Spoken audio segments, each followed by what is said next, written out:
Hi, everyone. I'm Monica, and we are back with reJUVEnation episode 9. I have my brother here filling in the guest who I had planned. There's a little bit of a time difference, so my brother came to the rescue, and he actually is very eager to break Verona Juventus down. Yeah. Um, Obviously, the game ended 1-1. I hate to be right, but I did call it 1-1 in the pre-match with El Tactico.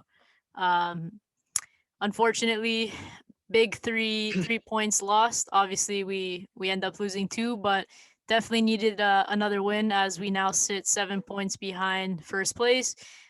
With Inter still having a game to go tomorrow against Genoa. We do still have that game in hand, but doesn't look so good for us at this time. We should be aiming for Champions League soccer um, at this point in the season. Still having still being involved in the Champions League and having to recuperate a few games here and there. It's going to be tough to see any real title push, I guess. So we'll start with the post game comments and we'll start with Pirlo. Pirlo said that it's a shame because we knew it was going to be a tough, scrappy game, but we played well and managed to take the lead. We weren't aggressive enough when they equalized. We should have closed them down, and details like that can make the difference. In the second half, we dropped off a bit when the tempo died down and they managed to carve out openings in the wide areas. I didn't have the players to play for at the back, and once we lost aggression through Chiesa and Demiral's side, they managed to get a few crosses in. I just want to break here and make a comment on what Pirlo's saying about them attacking in wide areas and getting some pleasure on our right side and their left side. Um, in the pre-match, we kind of went through how they like to play, and Verona is very flank based. They put a lot of crosses in, and guys, they flood the box because of how they play. And I mean, I heard the commentator even say that all of their goals this season have come from inside the box. They haven't found goals from any other outlet. Um, and so in the pre-match, I mentioned 42% of their play this season has come from that left side, and today, 47% through that same side. So, I mean, when Pirlo says it was because the players started to drop off and then they enjoyed some space, like didn't you? I mean, if we can kind of go through these statistics as just podcasters doing it for fun. I mean, didn't you guys, your staff, realize that this is their threat? Like they haven't scored a goal from outside the area. They played down like from the wings and put crosses in and throw guys in there. Like what is your response on that approach? Like I guess Pirlo realizing and it still happened to us. with Pirlo not I guess formulating a game plan around that, around what they're very good at, and what their weaknesses are. I don't know. I mean, I guess inexperience for sure. I mean, that was maybe the worst game that I've ever seen, that I've seen Juventus play in the last 10 years. Like that was just absolutely abysmal from all angles that I'm sure we'll get to as this progresses. But I mean, it's his fault. Period. Period. Like there's no excuse. I mean, I think at that point you kind of gotta be like, it's my fault. I didn't prepare them properly. Period. Well, he So does he does continue on and not take the blame for anything. He continues saying that we're missing a lot of players and that he asked the more experienced guys like Ronaldo and Sandro to make themselves heard. Um, he continues saying you have to know what to do with the ball before it arrives, and that the pitch wasn't great either, which made it more difficult. I mean, he's calling on the more experienced guys. He's alluding basically to having maybe, you know, Chiellini out, Bonucci out,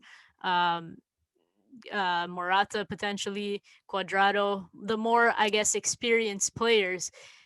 But yet, I feel, and I think you would agree, that he's the guy who's the inexperienced, who led this team to another, you know, lost 2 points. We'll get into, you know, the approach and the negatives of this performance, because there were a few, and his mistakes specifically with the approach. But I guess to foreshadow it, you can just say that in comparison to Allegri, for example, this 1-0 would have stayed 1-0, and you know, we didn't offer much to begin with throughout the match. It was a very discombobulated match on both sides as well. Verona didn't particularly look so threatening either. A horrible match. It's awful. 90 minutes of just horrible. Like, to be honest. Yeah. There's like zero positives that came from that game. You know, we're halfway through the season now, more than halfway through the season, and there was zero positives from that game. What did you take from that? Nothing. That we suck, and we're not going to get better. So, I think I wanna add what Chiesa said, because I think it contrasts Pirlo's whole interview, and I think I want to highlight his, I guess, maturity and um, fight that he's shown since he's worn a Juventus jersey. And you know, he actually is taking accountability, and actually kind of says the opposite of Pirlo, which, you know, may be concerning as well.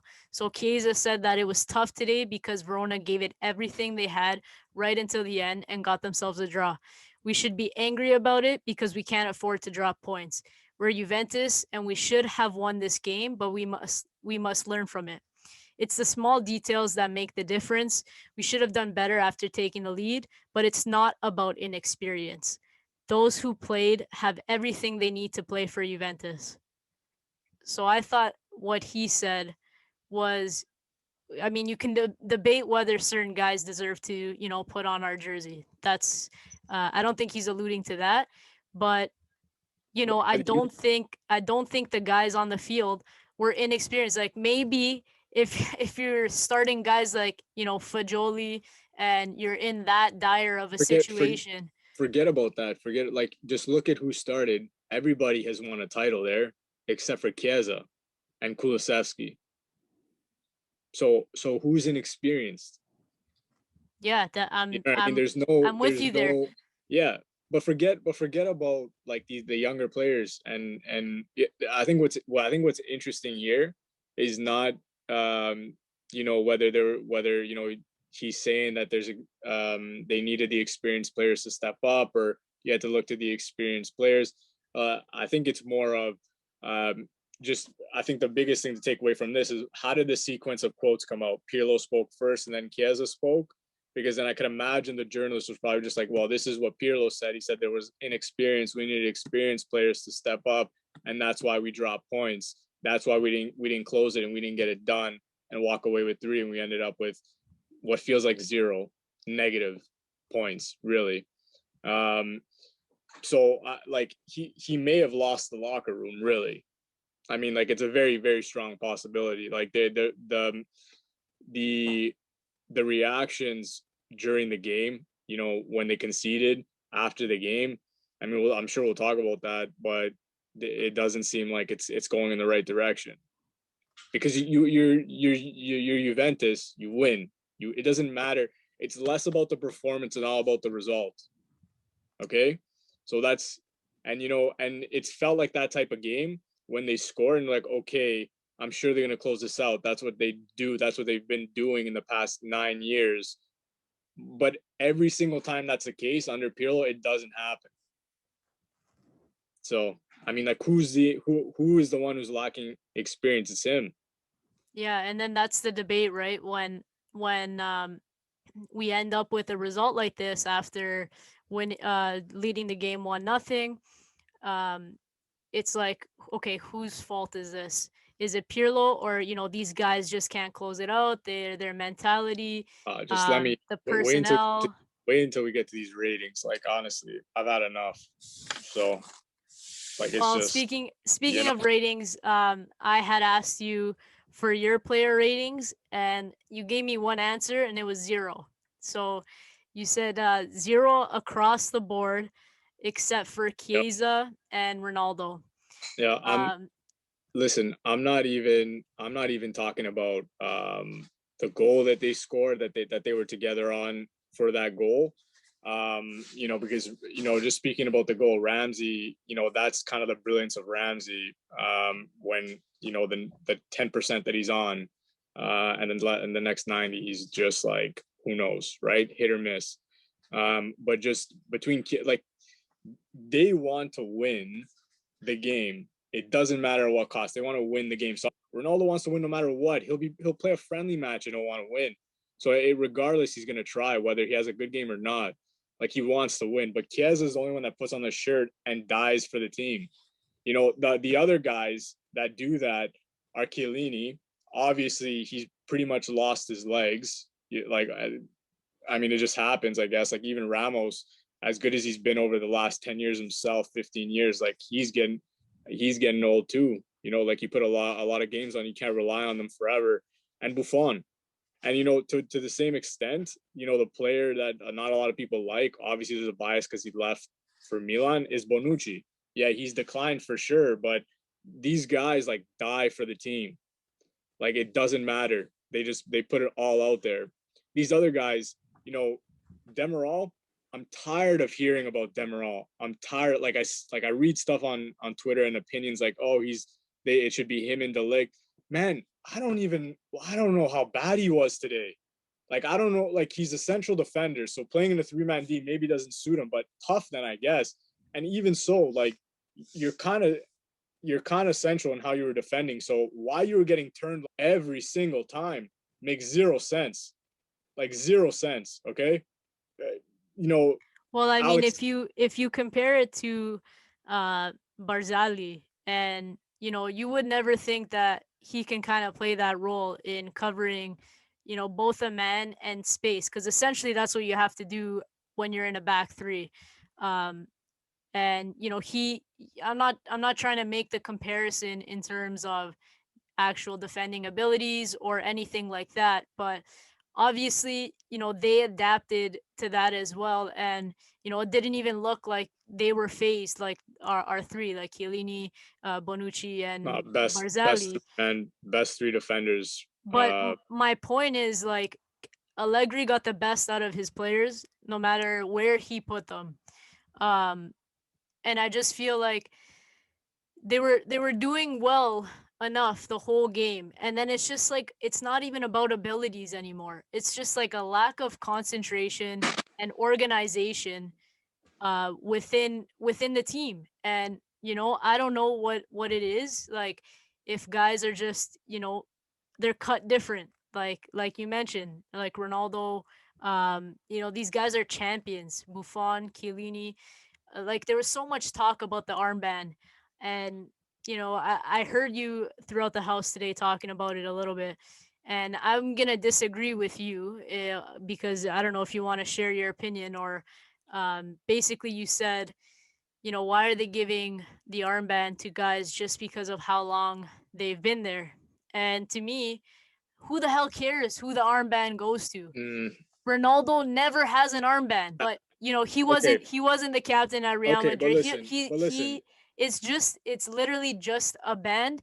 And when Ronaldo and Chiellini were simultaneously out in the beginning of the season, the armband circulated to this and that, and But whoever De Ligt didn't step up in that time, and everyone was sure, I saying it should guess. go to him. Who the hell Yeah, cares who it goes to? because look, the facts are this. Okay, everybody has eyes. Okay, everybody has eyes, and like, Demerol has been horrible. Overall, I don't care. Overall has been horrible. Today is just brutal. Okay, Alexandro. not good at either. Okay, he's been past it forever, and you can see that here. But what I'll say is this: is that goal's happening, whether it's Alexandro there or it's Danilo there, because that's been happening before. Like they don't jump or something. Okay, and then who does that go back to? Maybe that's Szczesny. Maybe he's just like he's a good keeper, but maybe he's just not like he's not Buffon. Okay, don't even get me started about that stupid kick that he did. That went literally behind the net. How he kicked it there, and he was laughing about it. Okay, every Juventus fan, and I'm sure the coaches, and I'm sure the players that want to win, they know how important these matches are going forward because Inter has picked it up. Okay, like Conte has them moving. They're playing one game a week. It's in his bread. It's in his bread and wheelhouse right now. Like it's leaning to them, right? So all these games matter. Like Crotone, they came out awful. Okay, they threw everything at them. Nothing was happening. They finally broke through. They took the game over. There was no desperation in this game like that. Yet they had one moment of brilliance with a nice put together goal. Yet for the next like 30 minutes, everyone's just kicking the ball out. No sense of organization, no sense of chemistry at all throughout the rest of the team. And Szczesny gets a ball hit to him. He kicks it and he's just laughing. And he's laughing like it's a joke or something. I don't know if you want to win, you want to win. If you don't, then don't put on the jersey, man. Like you saw Ronaldo run, into the box after to defend the corner. And I wonder, I'd honestly pay to see what he said to him. I don't know if knowing him, like, I don't know, did he say like, hey man, it's not a joke, or was he just like, hey, just focus. Okay, we gotta win. And you're only putting words in his mouth, but like disaster. Like I honestly, it took a miracle for me to even look at Szczesny the same way. Like that was embarrassing. I don't think Buffon would ever do that. There has been moments where like there was just like, well, what are you gonna do? When Ronaldo hit that bicycle kick, I think he even clapped that the rest of the stadium like is just like, well, what are you gonna do, man? I can't stop that. Or Yeah, that he often does. absolute, A few you know, face like like like you can probably search gifs of him doing that all the time where he's like, oh man, yeah. like what am I gonna do? Like that Oscar curler in that first game back in the Champions League. Like that was a beauty of a curler. And he's just like he kind of yelled, into the ground, but it's just like, well, what am I gonna do? I don't think it's a joke, man. I don't know. Well, Maybe I took that more serious. Like that was horrible for me. it's a good And it, point though because you know like we speak about how we can still be in it mathematically. We're now still they're in done, it, man. we're not out yet. They're done. But honestly, it's the mentality. They've never been in it. They've always been checked out mentally. And from the beginning of the season, I feel like, even myself, it could have been, okay, Ronaldo is out, we'll pick it up when he comes back. It's a factor of, having, missing a leader along with Chiellini simultaneously being hurt. So but it's not the case. Like we have these guys back here and there, and it's still the same mentality. We're checked out, and we've been taught. We spoke about that Szczesny incident as well. And if anyone thinks that this team is serious, they just need to see that clip because you know That it's was a what joke. it's. That was an absolute joke. Yeah, I agree, and I You don't man. think Buffon would have reacted in the same way.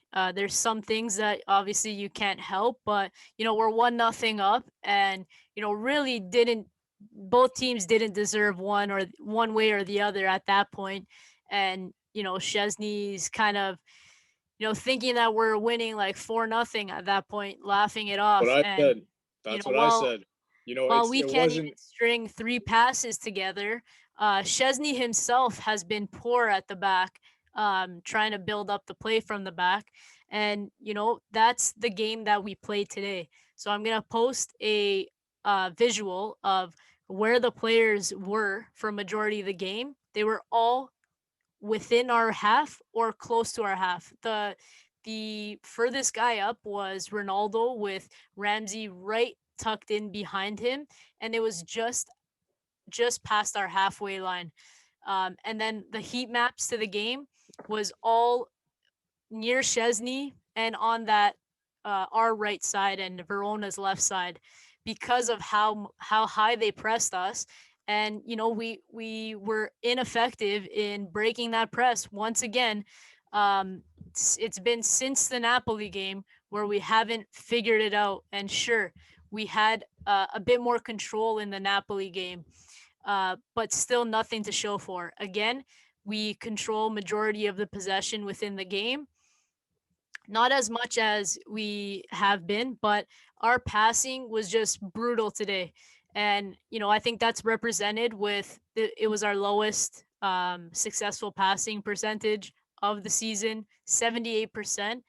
Actually, Verona achieving the same 78%, and Verona is the least effective team in passing percentages and pass succession within the league. So I think that says something not only for us and how badly we played, but it says something about Verona and their tactics working, and Pirlo not being able to adjust to their tactics, because in Verona's eyes they did exactly what they needed to do. They pressed high up. We couldn't afford any opportunities in offensive transition, other than, like you said, it was a moment of brilliance formulated by basically three guys. Even when Ramsey had the ball, he was being pressed in, three guys surrounding him. He's waiting and waiting for someone to open up, and then he flicked the pass over when he started to be grouped in by three guys. It fell to Chiesa, and Chiesa did the rest, and uh, Ronaldo is usually going to finish that, and that was pretty much it. I mean, Chiesa tried in the first half, had a shot on target, the low shot, made a few key passes. Ronaldo a few key dribbles. Took the shots that he had as well, and that was pretty much it.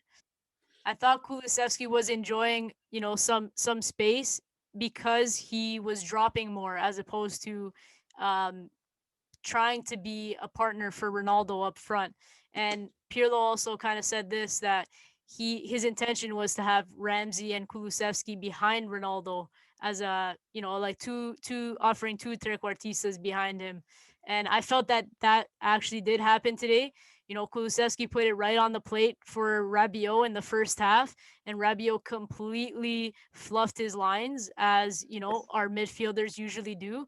I Yep. thought, to be fair, I've been harsh on Kulusevski, so I'm trying to give him credit, because I did feel like he did get more involved today because of what I thought needed to happen. As mentioned in the pre-match, he was only going to be effective if he was put in a role like that, dropping back, similar to what Dybala does when he plays as a second striker, or else you're not going to be involved, because you're not a striker, and you're not going to face the goal with your back and turn a guy, because that's not you. So I just wanted to give credit where it was due in that sense. Our midfield is our midfield, and we're missing not only someone like Locatelli, because Bentancur is obviously not a regista, but we're missing goals from the mid, and that's quite clear. And the only guy who can bring that really consistently, I'm gonna say, is Ramsey. I would also offer some to McKennie, but he's not gonna consistently give it to you. He's gonna pitch in here and there. The only problem is, obviously, Ramsey is always injured, and I feel like he with him and having a free role, I think he can offer the most out of our midfield.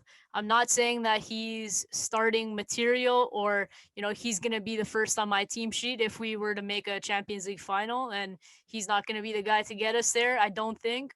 But I do think he's the most talented midfielder that we have.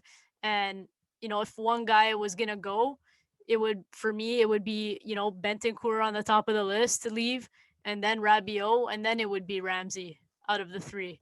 And that's my opinion. I felt that he he did well on the goal, like I said, and he's the only guy that's gonna offer something forward out of those guys. Rabiot, every time we had an inch of a counterattack, you heard Dad yelling, "Why are you passing it to the side? Pass it forward." Bernardeschi would be forward and he would, stop and wait and pass it backwards, so I mean, no one wants to pass to Bernardeschi though, so that's like it is what it is. I mean, like he's just terrible in and of itself. But I understand what you're saying, but he sucks. So I mean, that's that. yeah, and that I mean, what to do? That it'll kill the play anyways. So and maybe they just realize they're like, they're about to pass. They're like, nope, and then they just pass back because they know the play's gonna die. Same yeah, thing. it's a Like good it's just point, but I mean, he does it game in and game out, Rabiot. Like he yeah. penetrates I to mean, it. fair. He penetrates to a certain extent, and then like most people, they stop and then wait. And then you see like glimpses of Bentancur doing that. And you're asking yourself, why aren't they doing that all the time? There was a few times where Bentancur actually, got it up near the edge of the box, and then it falls through. But That's a win, eh? That's a win for him. it If is. you But I get mean, it, you can get it to the edge of the box. he should Hey, be playing in a role more like that. Like realistically, he's not a regista, he hides away from the ball. um but he doesn't play like an actual regista though. Like he does, but then he's like moves up anyways. No yes, one knows because what he he's not does he's not he's not one because he's though. not good. Yeah, exactly. But he's not that type of player, right? It's supposed to be, in my opinion, Arthur there, or Arthur himself has even said that he likes to play higher up the field. So Okay, obviously there's a need for someone there. okay. So what would you rate Bentancur today? I've had it up the year with some of these players that just don't even deserve to be on the team. It doesn't make sense anymore. He's It's been quite been it's so poor. quite He's been poor. obvious that He's been these poor guys for don't. years, and like no, and it's wild how like people said that he was like the one of the best players last season. He's so bad, man. And obviously, I'm saying like I'm saying professional standards wise. Like I mean, there's it's just he's not good. Um, I don't know where he's going to end up after Juventus, unless Juventus just have no money and they end up keeping him. But I could see him at like Cagliari in like 2 years or something. Like he's not a top team quality player. Worst at the most, he's a bench player. Yet he's getting starting minutes. I mean, on that note, um, I know that your man of the match was not Bentancur, and it was not mine either. So I mean, if you had to pick a man of the match, who would that be? Uh, how about DiPardo? How about that? How about that? I don't have a man of the match. The only thing that I liked was Ronaldo's how upset he was after they drew. That's probably it. It seems like he's all, and I'm not a Ronaldo fanboy by any means. I think like people that dedicate their lives to one player 24/7 maybe need to find a life, but maybe find a different hobby. But I mean, just his reaction after he was talking to Miguel Veloso and just like his reaction when Szczesny was laughing, and when they conceded that goal, they cut to him, and he was frustrated, and that's probably like what I like because he wants to win no matter what. And I think like the previous Juventus teams had that mentality, and they don't now, and that's So why I who just keep stressing on Ronaldo and Chiesa. who deserves more? Ronaldo from another team to give it a last go, or Juventus, who maybe should separate from Ronaldo and build a team. I mean, I think if they re-sign, I don't think they re-sign him though. I honestly don't think, unless they promise him something. But in terms of like other players, because he obviously wants to win, he still has it enough to join a contending Champions League team to win. Um, I mean, I don't know. I doubt he's going back to Spain, and I doubt he's joining another Serie A team because they can't afford him. So that leaves what, PSG, Bayern Munich. Bayern Munich won't take him. Their front office was already pretty adamant about that this was a PR stunt, that it would never take him and pay that money for him. So it leaves what, PSG, and a potential Premier League team. Like who really though? Manchester City, like Liverpool, maybe. Like I don't know. There's going Manchester back to United. Manchester United. I don't know, right? So I think his options are limited, and someone who's going to pay that price, which I guess is probably just the Premier League or PSG. But if they sell them, they're at a crossroads because if they get rid of them, it frees up like $30 million in wages, and they could build a proper team to be competitive again within Serie A, and then also maybe make those runs, those unexpected runs in the Champions League.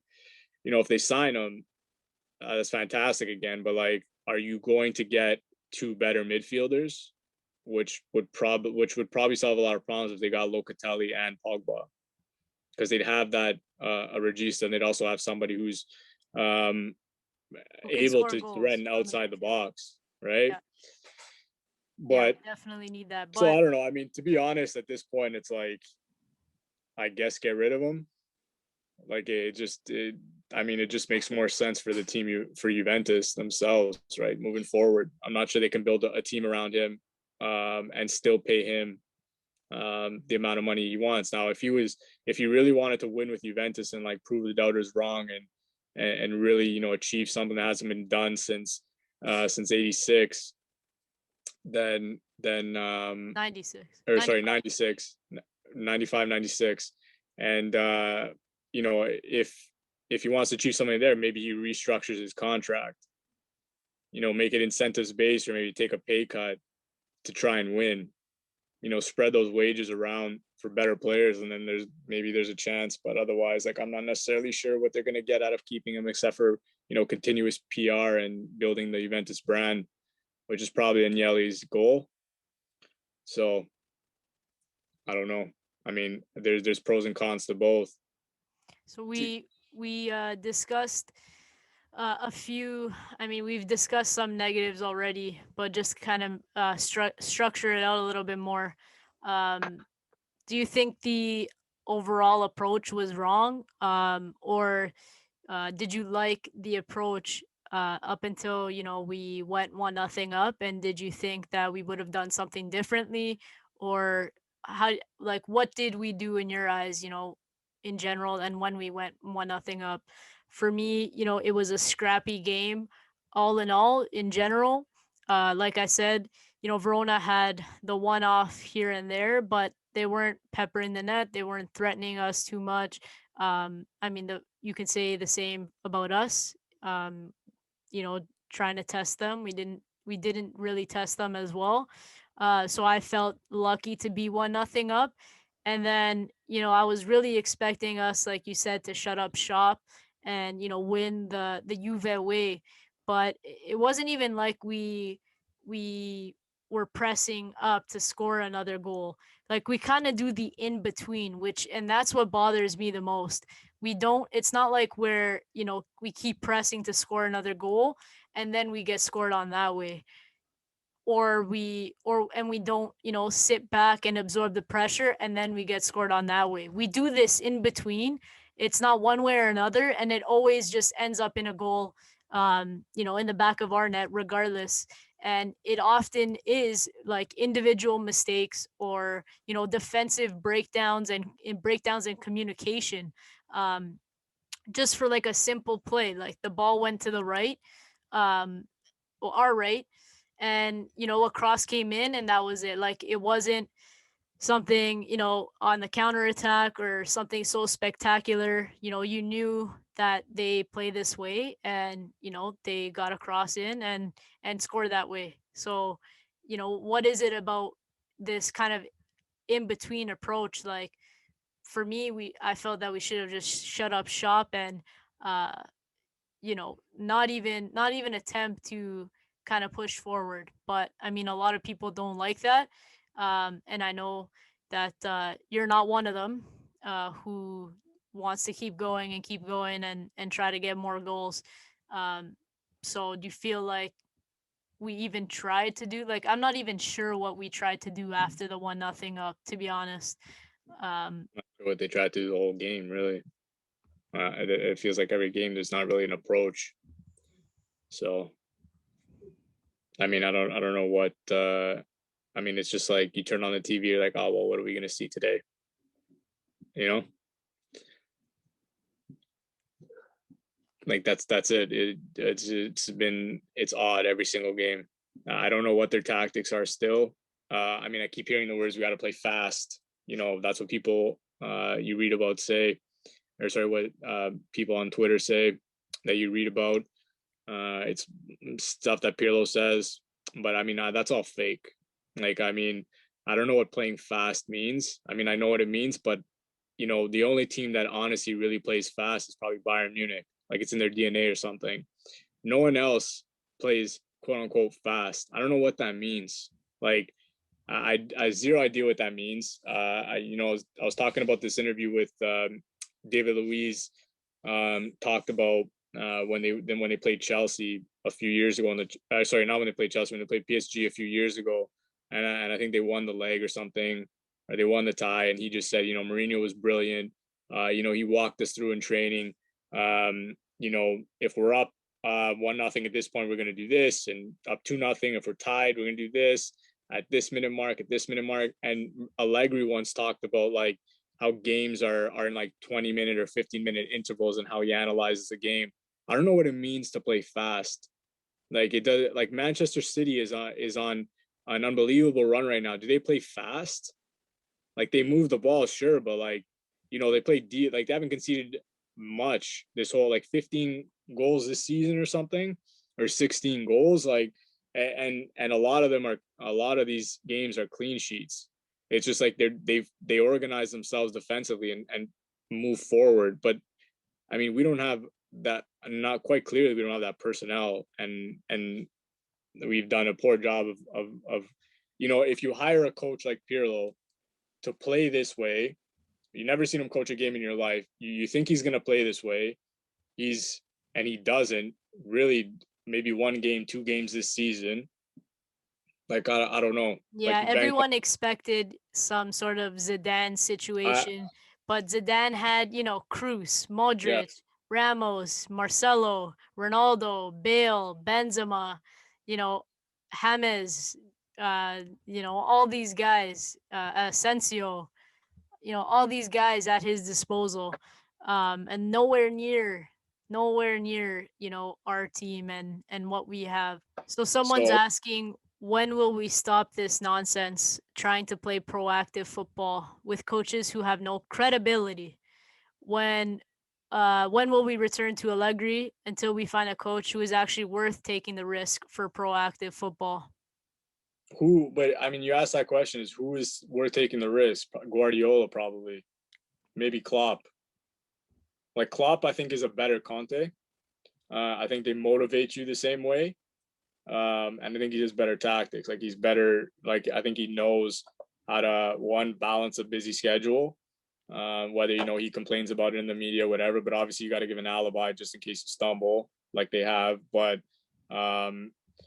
you know, I I think he's a mean, we've talked about this a few times, and how we have the ball for majority of the game, and what do we do with it? So what is the point of playing this football? what I said. Uh, What I said is it you makes know, no difference. and It makes no difference. we get scored on either way, which, okay, you're apparently supposed to, leak a few more goals playing this sort of attacking football, but we're not scoring. Yeah. We're not scoring nearly enough. We got one goal again today. We're probably still sixth in Serie A for goals scored and, chances created, because I could tell you that, with the game that we just watched, we just have one more goal to show for. And Uh, who creates these chances? It's like Chiesa. Like that's pretty much it. yeah, well, I mean, Well, that's I mean that's my point though. you heard Dad just saying, where's Chiesa? Like, give Chiesa the ball pretty much all game long, because we knew Yeah, that that's not a good formula. yeah, that's the only way that we're gonna get anything That's the going. And problem. So I guess you can argue that he couldn't get more than he could going because of his increased defensive duties as a wing back, and trying to help Demerol there as well. Um, But on that note, someone asked, why does Pirlo insist on playing Rabiot and Bentancur together, and what's Pirlo's game plan? And I want to further that question and say, what is Pirlo doing? Playing, more than five guys out of position since the first game of the season, really. Quite clearly, McKennie isn't a right or left midfielder. And when I say like right or left midfielder, I don't mean like a right center mid. I mean literally a guy who is mostly, on the wing, on either side of the wing. And then you have, I mean, again today, he says that he couldn't formulate a back four, so he had Demiral kind of in an unusual position, uh, Alexandro in an unusual position, but even apart from that, Kulusevski as a striker for majority of the season. Um, you know, Chiesa for sure is better on the right side. He in the beginning of the season has played on the left side to accommodate Kulusevski, which I don't think was necessary because Chiesa is quite clear from Kulusevski, and having him play on the left side just for him, didn't make sense to me from the beginning. Um, like quite clearly, this team looks like a 4-3-3. Am I the only one? Like I've been calling for a 4-3-3 since the beginning of the season, and yes, formation only takes you to a certain extent of the gameplay. Um, but surely McKennie and Ramsey playing as like right and left midfielders like is not the way to go. Like surely it should be a three-man mid, and Chiesa on the wing as a winger, not relying on him so much for defensive duties. um and then your regular back four and things like that. I know that injuries have taken a toll on us, and specifically, all the key players that would be playing in their preferred roles are out right now. But this has been going on since the beginning of the season. People playing, Pirlo playing the guy, like majority of the guys out of position, and it kind of goes against everything that he said in his initiation press conference, where he said he doesn't want to enforce a style on the personnel he has. He wants to build this like a style based on who he has. And I feel like he's done the exact opposite in with this 4-4-2 situation, that he's just putting on these guys. Like I don't think it even suits Chiesa, the 4-4-2. In general, like Chiesa needs to be up and stay up. He's our most inventive player, as we said, and the chances are gonna come from him. But we're expecting him to help Quadrado or Danilo, whoever's on that side, um more than he should, or more than I think he would at any other team. Like how often does Sterling come back and help the left back or right back, you know? I feel like just at Juventus, everyone needs to, go above and beyond to get a result because of, I don't know, because of our team. Like, are we that bad? I just feel like these Pirlo's putting us in losing situations since the beginning of the season. Um, the only guy who I could remember that it worked really is Mandzukic being transformed into a left winger, but that was also because of Mandzukic as a person, as a player, giving his all no matter where he was. And you don't have guys like that on Juve, you know. Well, let me Rabiot, let me say something. So you brought that up, right? Mandzukic, and I refrained from bringing him up before we talked about it. But you're saying, like, what are his stats all the time?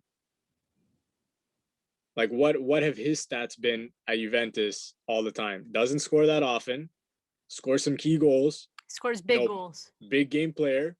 Like he'll show up, but it doesn't matter if he doesn't score though. He'll run and he'll try, and he has the respect of the fans whether they win or lose, right? That's the difference. There's only two players that play constantly who have that at Juventus right now.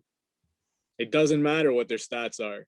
Stats are stats, fantastic. Obviously, if you have good stats, if you have a lot of goals, you're probably doing well. I mean, that's obvious, right? But we did criticize, Mandzukic. At the end of the day, it's your job to score goals. Sure, right? sure. But you know what though? I agree that stats don't tell the whole story. Yeah, like I 100% agree on that. But my point is, if we use them for the good, you know, like it kind of goes both ways, not just for one narrative or another. But yeah, you make a obviously a solid point, because obviously, you see, Rabiot and Bentancur and, these guys that just go through the motions. And to be honest, even Alexandro looks like he's just going through the motion. It looks like yep. he's drained of energy and fight. And it looks like that since 2017. Like, let's be honest. Since 2017, and maybe it was that halftime. Who the hell knows?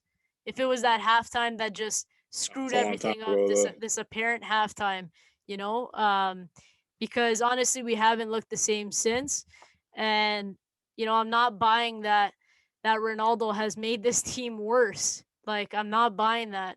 Of course, you could have put money into other players, but then you look I mean, at that's us spending 40 million on, true. or even 45 million on Yeah, Kulusevski. Okay, yeah. so I mean, that there was money to be spent. You spent that money on you spend 40-45 on Bernardeschi. Like, that's already like 90 million, let's say, on two yeah. players that, obviously Kulusevski is young, and we can't really judge what he's gonna do in the future. Bernardeschi has had enough time to, show forth something. I didn't even bother rating him. Yeah, like It wasn't even. he's It had was a waste of time. more than enough time Yeah. to show forth. But that's my point, right? Like, yes, to a certain extent, Ronaldo's contract ties you up. Like, you're not going to be able to afford De Bruyne, but also the management should, Yeah.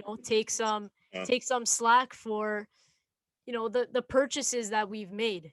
Have not been great. I still don't know Yeah. to this day, Kulusevski's purpose on both Sadi and like Sadi's team, if that was a buy for him. And Pirlo right now, obviously, because he's being played out of position every single game, um, just to clock some minutes. So we did spend money, we just spent it incorrectly. We got a few free transfers, but paid them insane wages, to compensate. So whether you paid a guy 8 mil a year for 3 years, it would be like a 30-40 mil transfer fee. So same sort of idea. um and quite clearly we're spending 30 mil, let's say, on Ramsey, 30-40 mil on Ramsey, and Rabiot in wages.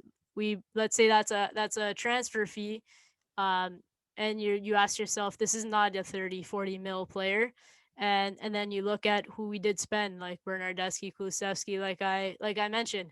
So there is money to be spent, but we haven't found the right guys, I guess. I agree. I guess. I mean, like it's. I wouldn't like you said. Like I don't. He doesn't make the team worse, Ronaldo. But obviously, you can't. He takes up a lot of the wage bill. But I mean, to the same extent, you know, the what you're paying Ramsey for on a Bosman, so you get him for free, and then you're just paying his wages. Like Pogba probably wants similar wages.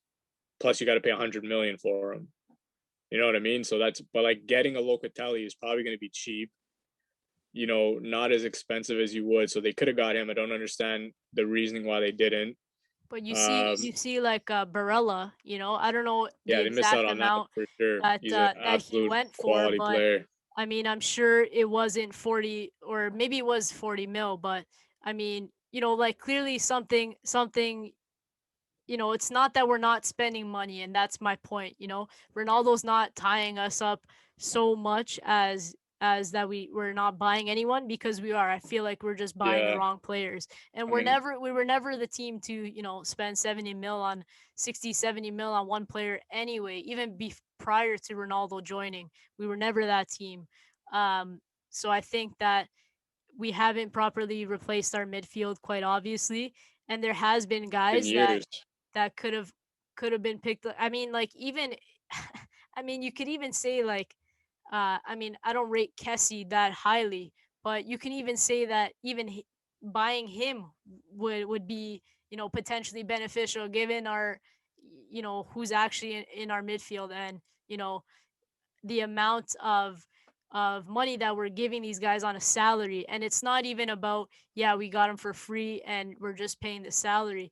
The problem with that is no one is going to match that, so the player's not going to want to leave, Yeah, right, until his contract expires. And so yeah. we're stuck with that contract. That's uh why they got to move on from Dybala. They're gonna get stuck with him. yeah, it kind of feels like we're stuck with him already, you know. Yeah, um yeah, we like I'm not even sure who would be interested at this point for him. The only thing I really see is like a swap type deal with him and Pogba. Like, that would really be the only thing, only because Raiola is really pushing Pogba out of that team, it seems. But yeah, so that's kind of where I'm at. I don't agree to extend Ronaldo's contract, let's say, just because not only the wage situation, just his age in general, and things like that.